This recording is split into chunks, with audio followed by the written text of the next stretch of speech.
I got a call the other day from the school counselor wanting us to come in and discuss an incident that had recently occurred. Brandon pushed a kid into the locker and punched him and was suspended for 3 days. Now, according to Brandon, he was being teased about his ADHD by a couple of kids day after day, saying that his ADHD was nothing but a bad excuse for his bad behavior, and he had just had enough of it. Unfortunately, the ADHD diagnosis still carries some social stigma. Teasing and playful banter are an inevitable part of childhood, but kids with ADHD often don't know how to respond.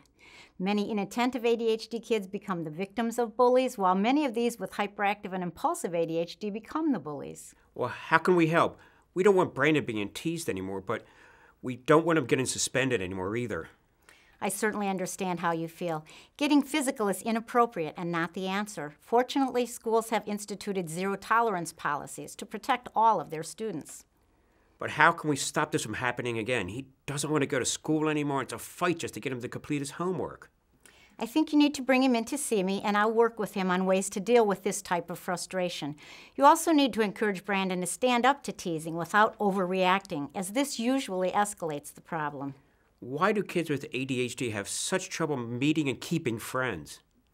Developing skills that build friendships, like listening, sharing, waiting your turn, and caring, are some of the biggest challenges for kids with ADHD.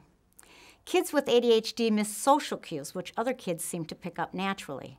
Having ADHD and being with a group of friends is like trying to watch 5 TV sets at the same time. While you're deciding which one to pay attention to, you may miss some subtle information that might have been really important.